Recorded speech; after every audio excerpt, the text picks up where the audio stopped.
What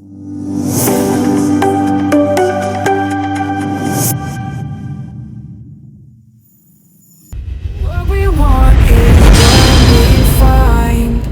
Power lives inside our mind. Together we will redefine. Assalamu alaikum wa rahmatullahi wa barakatuh, and welcome to the What We Want podcast. Today's episode is the first of many new things, alhamdulillah. It's our first video podcast, and today's guest is also a very special one, the one who's never appeared before, alhamdulillah. So today's guest is a qualified nurse, a young blogger, and a person who needs no introduction in the world, mashallah, and someone who has used his personal Instagram account or social media handle post the October the 7th to share with us the brutal truth and the suffering that he and his fellow Palestinian people have endured in Gaza.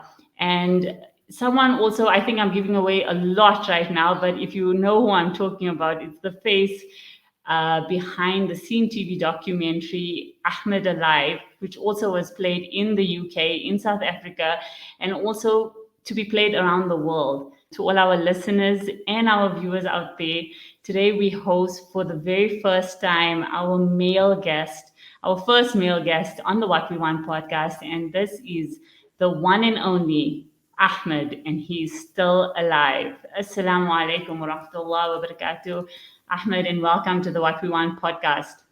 Wa alaikum salam. How are you? Thanks for all of that, and thanks for this beginning. Thank you so much. To be honest, this is the first podcast ever for me, so I didn't make any podcast or social media interview before, so it will be the first one since I left Gaza until now. SubhanAllah, so it's the first for all of us, hey? Mubarak. Yes. Alhamdulillah. So good to see you. It's good to have you on. Jazakallah for making the time. Tell us more about yourself, Ahmed. Like, we know you now a lot more post October the 7th. And what was your life like before the whole genocide in Gaza started? So I'm Ahmad Ghunaim, a content creator from Gaza. Share my content since 2014, so that we're speaking about more than 10 years into now. So I try to share a content about my life, about my Gaza, about my country, my land, because that I want to be a travel vlogger. But as you know, like a travel vlogger living in the biggest open air prison in the world, so he can't travel and go outside. So I decide to document and film the beauty of my place, to my land, because if you just go to the social media, if you just open the internet, search about Gaza, about Palestine, the only thing that you will see it's the destruction, killing, the war, starvation, all the bad things that happen there. But in the same time, that no one know the beautiful side of Gaza, the beautiful side of Palestine. And to be honest, I was very sad because like no one know about it. And in the same time that I really want to document all of that because maybe we have it today, but we're not sure if that place will stay for tomorrow because the situation in Palestine. So I decide to film it so that I can tell the people, look how Gaza it is, and please come and visit us. And I think that I made it because there's a lot of people, they come from outside Gaza to visit Gaza and see all these places, and we go together for tours in Gaza and see the history and the beauty places in Gaza. But unfortunately, if we want to speak about now, this time, all the places that I film it and I share about it, it's completely destroyed right now. So this is what I'm trying to do because I know one day this occupation will destroy everything. So what I want to do is I want really to share about these places, about the history of these places. I want to document it because I know one day it will gone, and it is for now. So this is me. This is what I'm trying to do. So I decide just to film everything. But unfortunately, that because that I I'm from Gaza or I'm a Palestinian and I share content about Palestine, about my country, and speak about also what's happening. So the social media don't support us in that. The social media try to delete what we share, to delete our content, so that we can't speak about what's happening. So, for example, they delete more than 5 accounts for me in Instagram, more than 2 YouTube channels, more than 5 Facebook accounts, 2 TikTok accounts. So they try to delete our accounts to remove our voice because they know that we can make a change and we can let all the world know about us. So unfortunately, they try always to delete it. Like for example, if I want to speak about my accounts in Instagram, that I have a lot of accounts before, and all of it that I have a lot of followers. Like just imagine that you work hard to show the world the truth, Yes. a big audience, then in a second, that's it, It's good. gone, and they delete the account. So this is what they're trying to do to remove our voice from the ground. But Fine. whatever they want to do, like until now that we are still here, we're still sharing, we're still speaking, and we try to show the world the truth.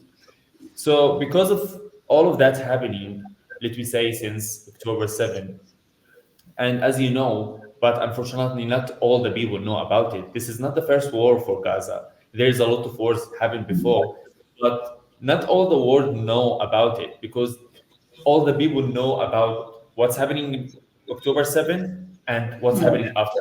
They don't know the history of Palestine. They don't know the history of Gaza. They don't know what happening for us before. And like for example, in 2014, my house was bombed and all my life was in risk, and no one in all the world know about it, no one know about this thing. So I decide that I will never stop and I will never just sit and see all of that and no one in all the world will know about it. So I decide that I want to share about what's happening in Gaza. I want to show the world what's happening around us. So I start in October 7th. Like before, I was just film the beauty. I don't like to film this thing, but now because like that's enough. Like we want to show the world the truth, really what's happening on the ground. We try to show them the beauty, but now it's not. They try to kill everything nice. So I decide to film everything, to document it and share it for the world, and try to make that noise to let the world know the reality and the truth. And I think me and all the journalists and the content creator in Gaza, this is what they're trying to do to show the world the truth because this is the best way that we can do it so that all the world can stand with us and can help us with that.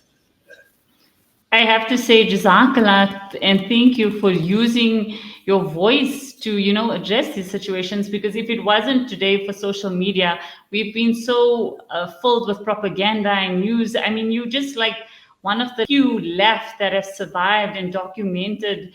As a content creator, you've documented a lot of the vicious and most disturbing war crimes that are happening. But you know what? I can hear it in your voice, the pain and your passion. It's not something everyone would want to show, but I think it's much needed. So it really opened, I think, a lot of our eyes from what was actually really happening in Gaza. So thank you so much for that, Brother Ahmed. You spoke about your home being bombed out in 2014. What has been the most like challenging moment during the war time in Gaza for you? If I want to speak about the home, just imagine that you try to work all your life to build yourself, to build your home, to make a family, to make a business, to make whatever that you want, to build your dream, your that dream that you want to do it in all your life, and you put all your money, your time, your effort just to make this dream true, and in a second everything will gone.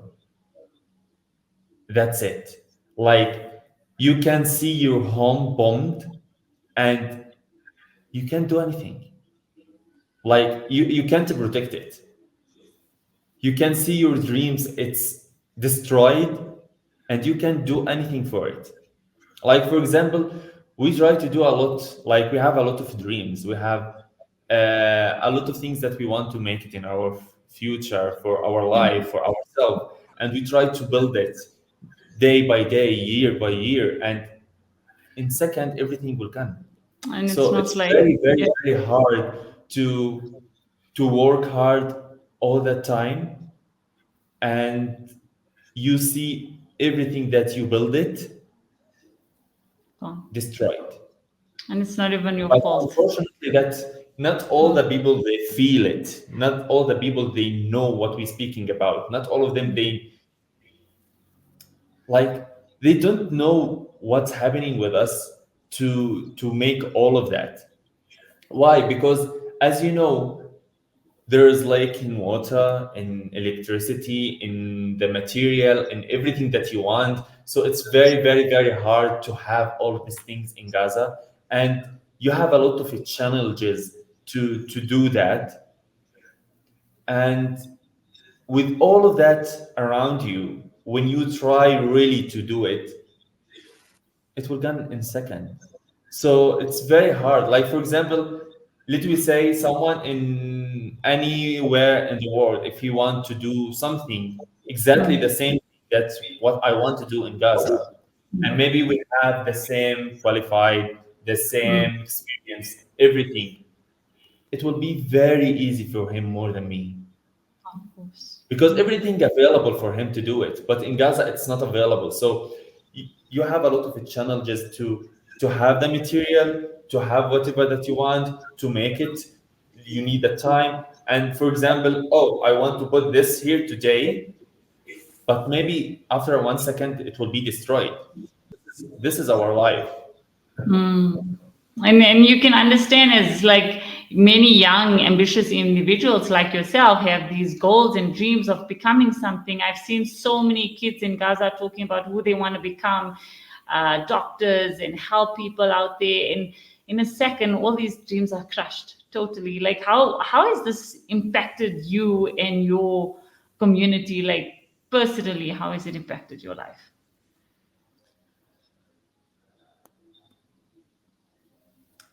To be honest, it's very, very, very hard. Like, I don't know, just imagine for a second that you are sitting in your home in peace, you don't do anything, you just sitting to stay safe, but in the same time that you know in any single minute, in any second, this house that you're sitting on it, it will bomb and you will killed. And this is our life. This is what's happening with us. We are sitting in our homes and we know in any minute that will bomb. And really that we don't want to leave it. Even that if we know that it will bomb, we don't want to leave it because this is our homes. This is our land. This is what we want to do. And every day, now, okay, I'm here in South Africa, but every day, I hope if that I can come back to Gaza, and I hope if okay, if I will go and I will kill there, I prefer that. I want that. I need it. Sure. Subhanallah. So we know that you had to get out of Gaza for medical assistance. And it was very difficult for you at that time. I mean, how did it basically all fall into play? How did you, I mean, amongst like the very fortunate ones, manage to get out? But will you ever be able to get back in to Gaza? Is it like easy? I mean, coming out, okay, firstly coming out, how is it to get out of Gaza? Okay, let me start with that. If you want to go outside of Gaza, I don't want to tell you now or during the war. Let me start before the war. If you want to go out from Gaza before the war, it's hard. It's already hard. We don't have airport. We and the only way that you want to go is from Egypt, and there's lines, there's borders, and there's checkpoints, a lot of things. So it's not easy also to go from Gaza to Egypt in the normal days. If you want to go, you should pay in general before the war. Like it's about $500, $700. You need me to speak in rands? No, it's fine. It's It's fine. Are you fine. sure? Okay. Yeah. So I don't know how much is it. I think 10,000 rand. It's probably a bit more. Yeah. Okay. Yes, almost Fine. about 10,000 rand. So around Yeah. that, like 10 to Okay. 15,000 rand, just to put your name on a list. This is not for travel or for transfer for the flight or Sure. something. No, it's just to put your name in paper. That's it. You should pay this amount. But it was fine with us because, like, okay, that's it. This is what we want to pay. But during the war, it was completely different. During the war, that you should pay more than that. You should pay almost 100,000 rand just to put your name on a Mm, list to sure. go outside Gaza. And this list, it will be in the border. And something that not all the people know about it, that Israel should approve for all these names to go out.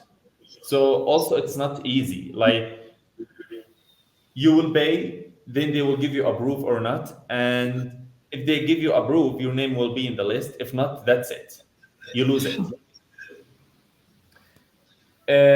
For now, it's very, very hard because unfortunately they bombed the border and they take it over. So the Israel army, so no one can leave and no one can go inside. So it's impossible. But Mm, in general, about if I want to speak about my own experience and what's happening with me, I spent more than 3 months just trying to leave Gaza, and every time that I just try to pay and pay again and pay again and pay again, like a lot of amounts, the total we're speaking about almost a million rand. sure.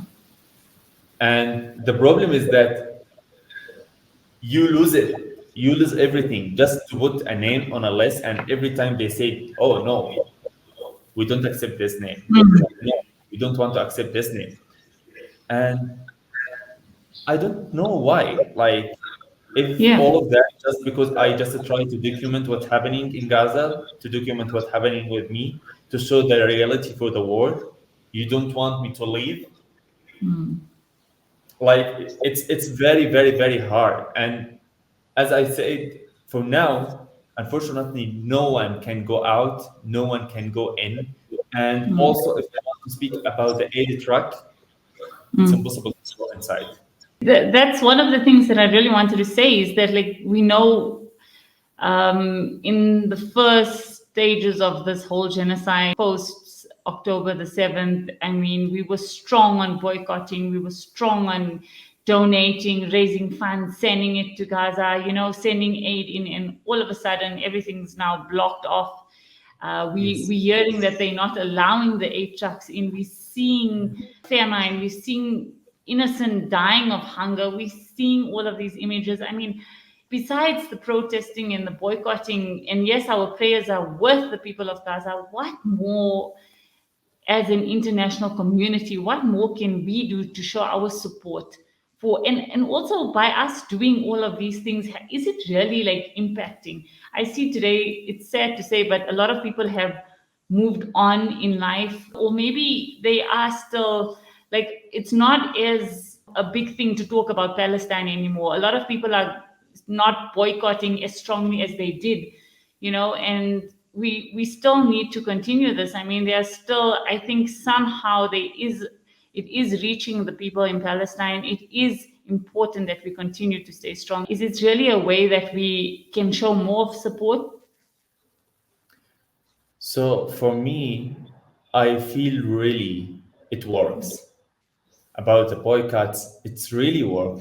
It's really make different. Like for example, there's a lot of very, very big brands and companies they support Israel, they really lose a lot now, and they close the offices in a lot of countries around the world because they already start losing. And I feel it's really worse, and we should do that. Like, we don't need to buy from these products. We Yeah, really don't need it.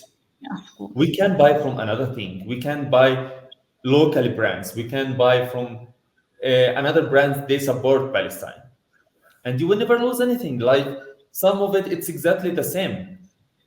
I don't should worry this jacket because it's from this brand or this from this brand. No one care. No one will see that. Like, oh, look what he wearing. Like, no one look for that now. Just to try to be yourself, to buy something that's you really from your side. You will be fine to wear this, to buy this, to do that, and from your side that you believe that, oh, I don't want to buy from this brand because I know this brand it's support Israel to kill more Palestinian. No, I want to buy from this brand because this brand they support Palestine. Mm, Even if they not, but at least they don't support Israel. of course. And another thing, that's how the people they can help. It's really when anyone speak and share and talk more about what's happening. It's really make a lot of noise, really make a lot of effect. Because without that, no one in all over the world that will know about what's happening in Gaza. Mm, If if all these people don't share about what's happening there, no one will know about it. Who will know about what's happening with us? Who will know about what's happening in Gaza? No one. Maybe that you feel it, it's really very, very small thing like, oh, what will happen if I want to share just this video in my Instagram story and I just have a 10 followers? mm, No, you make a lot of voice. You make effect. You make different. This story that me maybe it will change just one person. He was thinking that Israel made the truth and they made something good. Maybe he wasn't know the truth, and because of you, he did. mm, So you make something. So I feel that we should do more. We should speak more. We should try to share more. And about all these people, they carry on in their life. I understand. I really understand that. And I'm not sad with that, that there's some people they like they said we can't, we should carry on in our life, should focus on our job, to do something, to do that, to do that. And I understand because the war take a lot of time, and really it take a lot of time, and I really understand it. But in the same time, don't forget what's happening there. mm, Okay, you want to carry on in your job, and that's you should do that to stay alive, to carry on, to pay for your house, to pay for whatever that you want. You should work, but in the same time, that don't forget what's happening there. Don't forget how they feel. Don't go to any restaurant and take pictures and share that food that they don't have it. They hope that they will at least see it. Don't do that. It will never make any difference for you if you share it or not. mm, Just don't. Just think about the other people, what they feel, what they have now, what's happening with them. Carry on in your life, do whatever that you want, but don't forget them. Make dua, make whatever that you can, share, speak, do whatever that you want. And what make me sad, to be honest, some of the celebrities that we say, mm, when the war started, they was afraid to speak about mm, what's happening in Gaza because they afraid to lose followers, they mm. afraid to lose jobs. But they don't thinking about there's people they lose them dreams, them Yeah, houses, them life. They are killed. Like, what's yeah, more than yeah. worse that will happen? They are killed, they lose them life. So Mm, you thinking about a job and you yes. don't think about how these people they lose them life. Where's your humanity? Yeah, You're exactly. not a human. So I feel that I really, really very sad because all of that, because this celebrity, they don't speak about all of that. They don't do anything for us. And that's really heartbreaking. Like we thinking that, oh, we know this man who's very good and maybe he will support us, then he's not here. We can't see him. He don't share, he don't speak, he don't do anything. And what? Oh, I'm scared. I'm sorry, I will lose my job. Really, thank you. We will lose our life. It's fine. Hmm. But no, don't lose your job. We don't need you to lose. So this is the problem. This is really very, very big problem. I Hmm. understand, I say it again, I understand the people they carry on in their life because they should do that, but in the same time, don't forget the Palestinian, don't forget what's happening with them, don't forget what's happening there right now. For example, if you want to buy from some brands, I don't want to say any names of brands, but you know this brand support Israel. It's fine if you buy the other one they don't support. Like, what's different? It's Hmm. nothing. Absolutely nothing. No different. And all of them, they make the same product from a Chinese factory and they just put a name and that's it.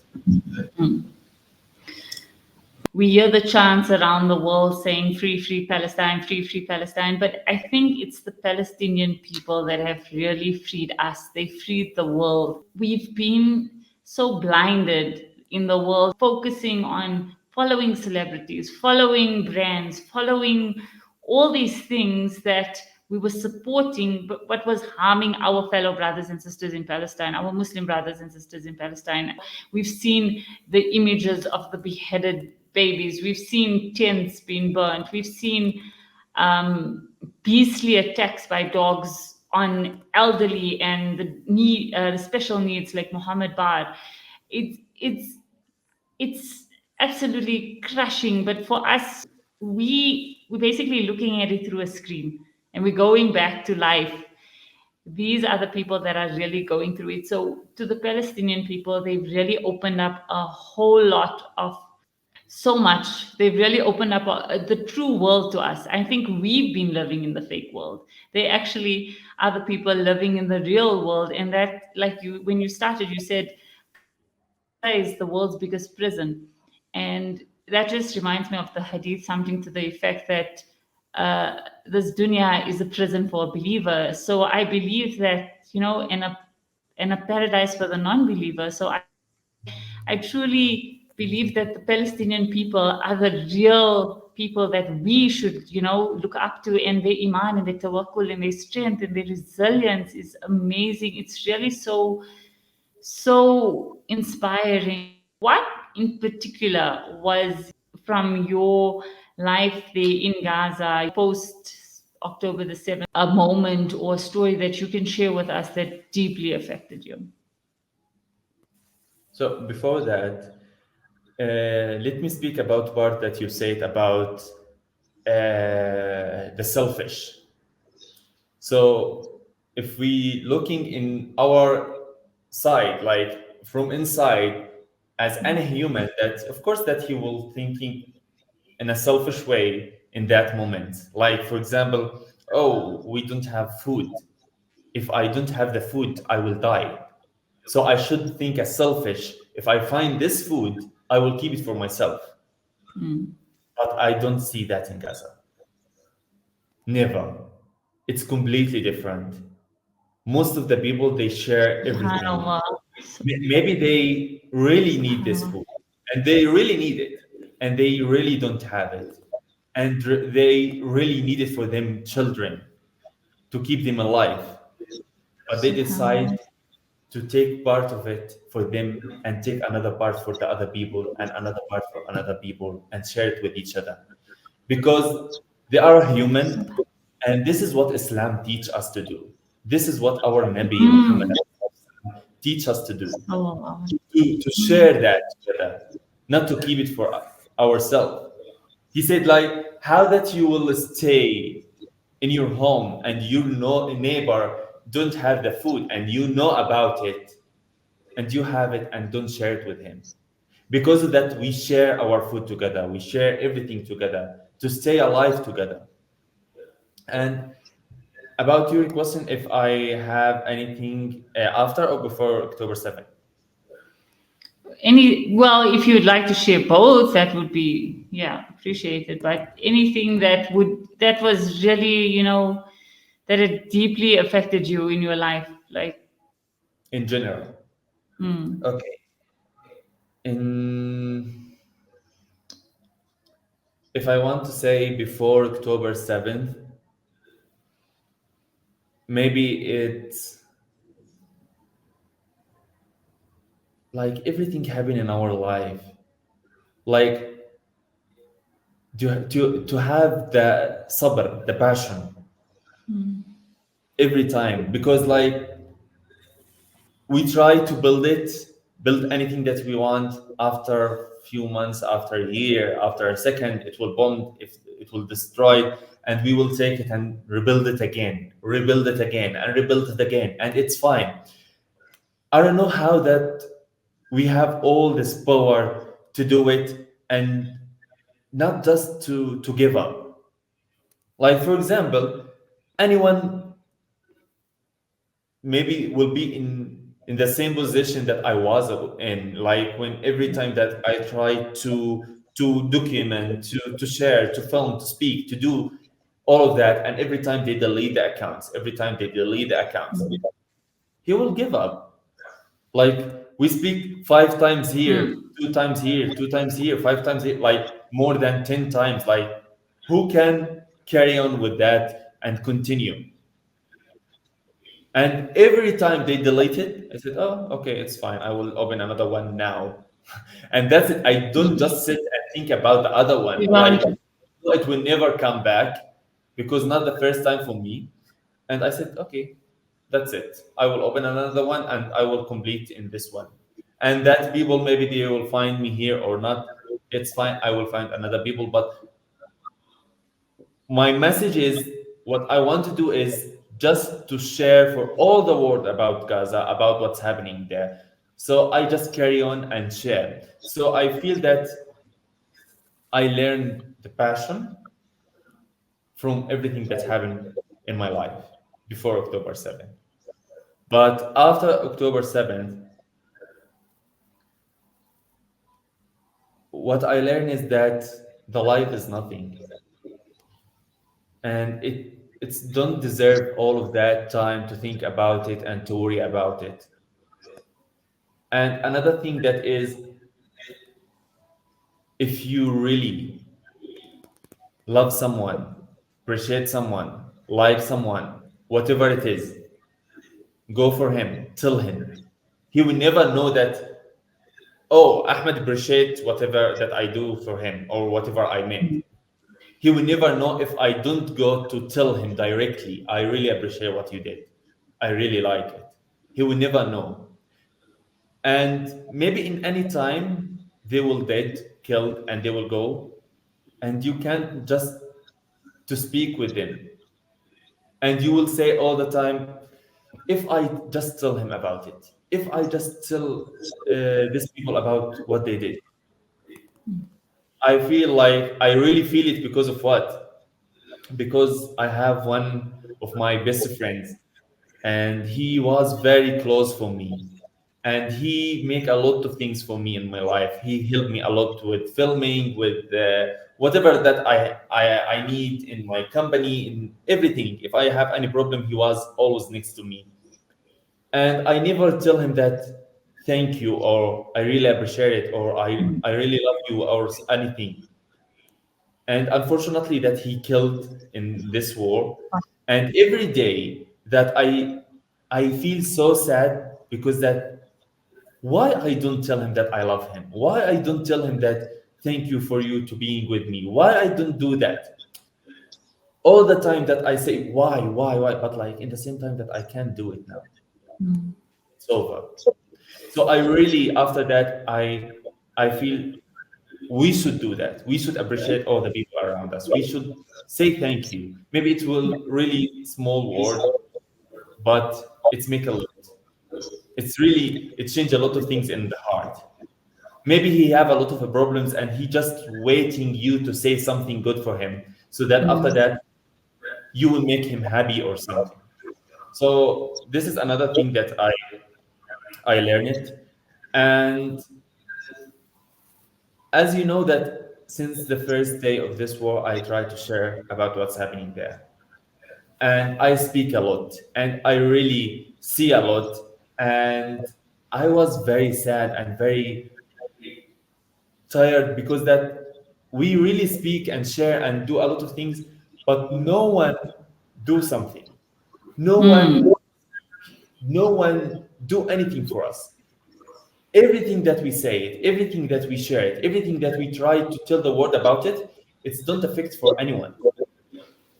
But when I'm arrived here to South Africa, and I was, to be honest, I was see the views like millions. We speak about more 10 millions views everywhere, and like the people that okay, I can see it in the screen. There's people see what we did, but they didn't do anything. Like we Mm. try to reach them, and we already reached them, but they don't do anything, and we don't see that. But when I'm arrived here to South Africa, I was in one of the mosques in Johannesburg, and there is a small child, like maybe he's 10 or maybe less than 10 years old. He coming for me and makes salam. He said, "Hi Ahmed, I know you, and I saw the videos and I share it." I just sit between myself. I said, "Wow, this small child from far away of Gaza, he know me and he saw the videos and he shared it and speak about Gaza. Like in this moment, I really feel that I really make it. I really Alhamdulillah. made it, alhamdulillah. I really arrived to the heart of the people to let them to feel what we feel, to Mm. share about what's happening there, to speak, because they don't agree what's happening there. Another thing that is, unfortunately, not all the people know it and feel it. When I was in Gaza, as you know, I film a lot of things. When I'm arrived here to South Africa, I just take my phone and start look what I filmed there. Like this videos that I film it, I live Mm. it, I was there, but I don't feel the same thing when I was there. Even if I film it, Mm. I didn't feel the same thing what I feel when I was in the same situation. So everything that you saw it in your screen, Mm. it's even not 10% about what's happening on the ground. Not 10%. When when you there, you can feel it, you can touch it, you can see it, you can smell it. There's a lot of details that you can see it, but you will never see it in the screen. So really, how much it's bad that you see it in the screen and you feel that, oh, this is very bad video, I can't see it. Mm. Real life, it's more bad. What that you saw in the screen, it's nothing, and you can make a skip, and that's it. You don't want to see it. You can see it, just make a skip. But in the real life, you can't make a skip. You live it. So it's very very hard for us to live all of that. But unfortunately, no one feel about it. No one see that. No one can do anything to stop all of that on the ground. Mm. Be honest, something that I want to mention about is how the people, like, they don't know how what Israel tried to do. Since more than 70 years, they just try to kill us, to destroy Mm. our history, to destroy our culture, to steal it. This kufiyya, they steal it. And they Mm. said Israel kufiyya, Israel scarf. That our food, they steal it. And they said this is Israel food. A lot of things. Our The water. blessings. Yes. Exactly the same thing. Mm. Because this is what they try to do, to put in your mind that there is Mm. nothing called Palestine, there is nothing called a Palestinian culture, there is nothing Palestinian at all, and it's just Mm. Israel. This is what they try to do. But this war destroyed all the plans that they tried to do it for more than 70 years. Mm. All the world know the truth. They know the reality. They know Palestine. They know the history of Palestine. They know what's that, who on it, it's for who. They know the truth right now. And because of that, the Israel, they are very angry because everything they tried to do it for more than 70 years, it's destroyed in few months. And another thing that what they try to do is they try to kill our hope as a Palestinian, as a people they live in Gaza, and they try to kill us, to destroy our houses, to destroy everything that we built it, just to kill our hope. But in the same time, when we saw the people in the street, when we saw the people, they go out and fight and say free Palestine to make something on the ground. When South Africa go to ICJ, when they make something on the ground for the Palestinian, and we see it, we see how the students in the US universities, in the South African universities, in UK universities, how the people outside the Israel embassies everywhere, they go out on the streets with the Palestinian flag and say free Palestine and try to do something. You give us the hope that Israel try hard to kill it. And because of all of you, because your voice, because everything that you try to do, they will never success to kill our hope. Because that you take your hope from Allah and because everything that you try to do. So really, I just want to say from this place, for all these people, really, I want to say thank you because we take the hope. You give us the hope that Israel try hard to kill it in us. MashaAllah. That's truly inspiring because it just sort of reminds me of the Sahaba. I don't know. It's just like the way the Sahaba were, as you mentioned earlier, the way they would share. They would be dying of thirst, but they would give to the other Sahaba, the other companions. You know, they would be selfless. They would be so strong in their belief and they, tawakkul in Allah. It's just so it just reminds me so much of the Palestinian people. And you know what? Touching on that, I remember speaking to your friend who once we spoke about this. Imagine we were talking about you that how when you try to get hold of your family over there in Palestine. Like I want to touch a bit on that. Like the one day you tried to get hold of your sister and you couldn't get hold of them, and your anxiety and your fear. I mean, I know when we can't reach of someone, you already start getting fearful, like what happened to them, imagine you trying to get hold of your family. I mean, it's not something that's so easy that you can get hold of them anytime because of the internet, because of the no electricity. How are your family? What are they like? Do you get to speak to them often? Do you get to, is it easy for you to communicate with your mom and your sister over there? And, Alhamdulillah, shukr, they well? Are they safe? So, Alhamdulillah, they are safe. Alhamdulillah. Or they are not safe, but they are alive. Alhamdulillah. But unfortunately, as you know, the situation in all Gaza Strip is very bad. It's really, really very bad. I lose a lot of people in my family. A lot of my family members, they are killed. They have been killed in this war. And a lot of my friends, a lot of the people that I know, they are killed. So it's not easy to carry on in your life with everything that happened there. And also it's not easy to reach them because they don't have electricity, they don't have internet, and it's very, very hard to contact with them. There's no signal. So if I want to call them international call, it whenever works. And I should waiting if they go to another far area just to open internet to say, don't worry, we are still alive. So it's very, very hard to contact with anyone.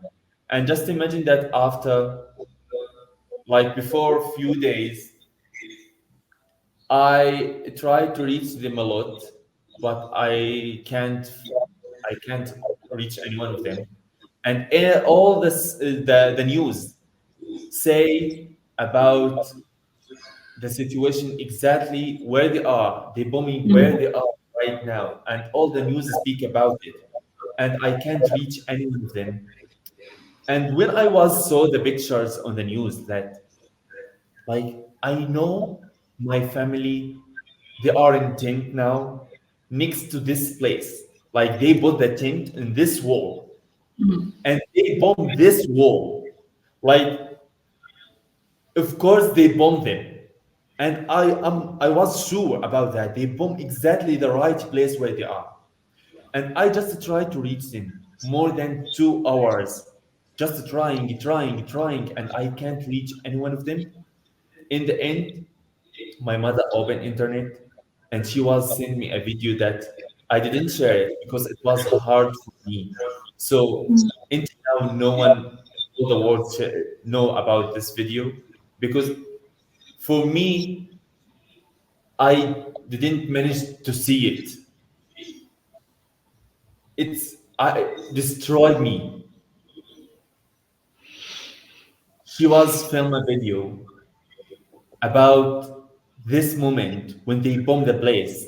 They was sleeping in the night and they just woke up bombing and all the rocks and all of that things go Mm. on them and they just try to go out to find any safe place and they are injured and she was just asked about help but in the same time that you can't do anything. Like just imagine that my family in this situation, I'm in a safer place and they ask me for help, but I can't do anything. I can't stop this war. I can't get them out. I can't put them in any safe place. I can't do anything. And this is what's happening every single day. This is not just once. That happened a lot of times. Exactly the same thing. So until when? Like, and what I can do?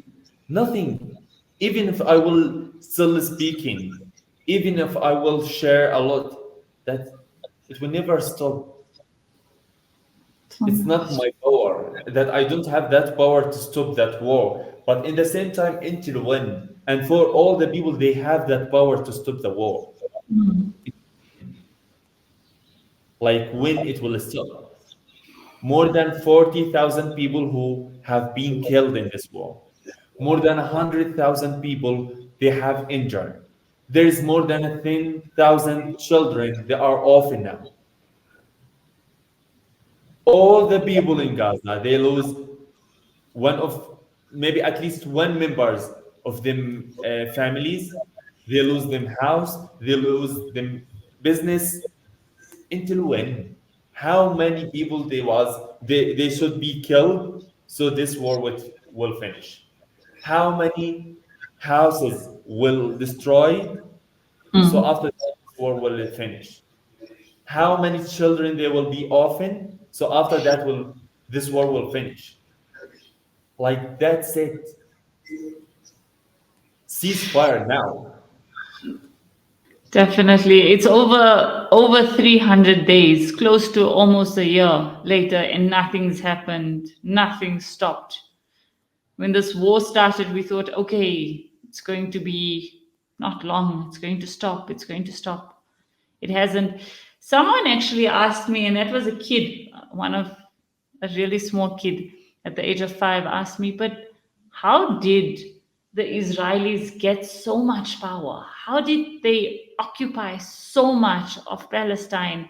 How did we not see that coming? Like, I think it was just the hearts of the Palestinians, that just shared everything, and Allah knows best, but it's really unfortunate that this oppression and this injustice has gone on for so long. And I just wish it could like ceasefire now, we could stop. And also there's something that really touched my heart is knowing that they must be a piece of Gaza, a strip in Gaza in Jannah. I feel like the road to Jannah is like busy, and all these martyrs are going there and they are free. They actually the ones that are free. they saying free Palestine. And I know it's something that's not easy to, hear, but if you think of it, like, what is this world? What we gonna live, and are we really gonna go to Jannah? The way we live is the way we die. And the way the Palestinians live, we know how what death they have, like the death of the best, the shuhada, the martyr. Their status is elevated. Yeah, in Gaza, that if you just looking for all the videos that you see it in the internet for all the people in Gaza, when someone who uh, his home destroyed or he lose his all his family members, the first thing that they will say it, Alhamdulillah and Hasbi Allah wa ni'mal wakil. Why? Because they know and they believe that Allah will send something better for them after that. And they believe that they are in better place. And they believe they are, if that thing not happening for them now, there's something worse will happen. So Allah protect them from the worst thing and give them that thing. And He want to see them. They are have the passion and say Alhamdulillah, then will give them better than it.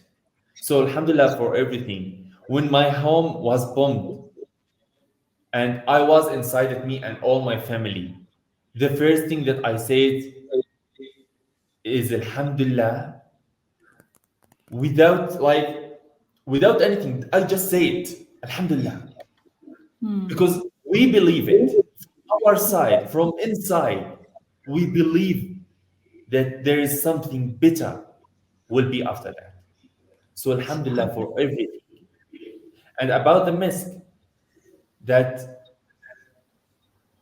do you know when someone killed and you know he's shaheed and you know that he will be in Jannah inshallah, all the smell from them it will be mosque. So just imagine that how many people they are killed, how many people they are shuhada, how many people they will go inshallah for Jannah, and how's the smell in all Gaza. It's hard, but in the same time, that's it. We believe that. We know that. Because this is what Allah told us about. So Alhamdulillah for everything, for that and for the worst thing that will happen. Because we know that Allah loves us a lot. And we know that Allah will send something better for us. So Alhamdulillah. And another thing that how Israel have this power, just imagine that they, Israel, and all the big countries, they support and stand with them. And in Gaza, this small group, they fight all these big countries, America, UK, Israel, they stand together to fight this small group. But this small group, they have aqidah and Allah with them, even if they are small. But Allah with them, Allah give them strong, Allah give them everything they want to to stay strong. If you look for all the other wars around all over the world, for example, Ukraine, in all over the world, all the war that was happening, the longest one, it wasn't 1 month. It was less than that. This one, it's a 300 and now 3.303, 303 days, more than 300 days that no other country in all the world with all the armies they have it stay for a few days. But this small group, they stay more than 300 days because Allah with them. Subhanallah. So Alhamdulillah. Alhamdulillah. Allah, Allah tests those He loves, and Allah must really love the Palestinian people so much, subhanallah. And one other inspiring thing about the Palestinians is that they have nothing right now. They really have nothing. They have no water. They have no clean water. You see these babies suffering with infections and diseases because of the heat. And then you look at the other side of them and what are they going towards? They're going towards the Quran. They're spending their days reading the Quran. They're spending their days memorizing the Quran. They're having halakas of Quran. They're traveling so Yes. far just so they could meet together and test each other. The Quran is what they're going towards, and that is just they're not sitting and complaining and sitting back and saying, why us, why us? They are really trying in every way to make the iman even stronger. So when they go to Allah, they are like not even only shuhada, they are hufaz, and subhanallah, you see the woman as well. It's truly inspiring. So, Brother Ahmed, just from your side, I always like to ask this question. What is your favorite ayat or surah in the Quran? What is it in the Quran that inspires you every day? Okay. So I like two ayat. Uh, let me say before the war, and like for this specifically for me, it really touched my heart and I love it. The first one that let me say before the war and until now, but it was from before the war. Like it is. قل يا عبادي الذين أسرفوا على أنفسهم لا تقنطوا من رحمة الله إن الله يغفر الذنوب جميعا إنه هو الغفور الرحيم. This one I really like it and it touched my heart. And this is was like I remember it every single minute, every single second. I always in my mind, and I love it. In this war, it was ولا تحسبن الذين قتلوا في سبيل الله أمواتا بل أحياء ولكن عند ربهم يرزقون. Because everything that happened around us, it was about it. So it's really touching my heart, and I really feel it because also a lot of my family members, a lot of my friends, they have been killed. But I believe that they are in better place and they are still alive, but in another life, better than this life. So Got it. Alhamdulillah. Jazakallah for that. That really explains a lot from where we understand whatever we spoke about, subhanallah. This alhamdulillah, this whole conversation has really impacted. It was so educational, and I think that's your message. I think that is your whole message, is that you want to spread the word and you want to educate people about Gaza, and inshallah we will rebuild Gaza, inshallah. Inshallah. And Inshallah, we will. and I don't know about the other Palestinians on the other side of Gaza. I mean, with the whole conflict, is it also spreading towards the West Bank, as well as now we're hearing all this like Jerusalem, and it's Allah grant afia to all the Palestinians and may Allah grant them ease every single day and comfort their hearts and give them hope and make them filled with strength and sabrun jamil in these testing times. And I just wish we could do more. And this whole conversation that we had, just gives us and maybe a beacon of hope for us South Africans to continue to stand strong in solidarity with Palestine and its people. So, Brother Ahmed, Jazakallah khair for your time. I'm truly, truly grateful to you for everything that you shared with us, and and for what you've been doing from the start, and just for carrying on. Just continue.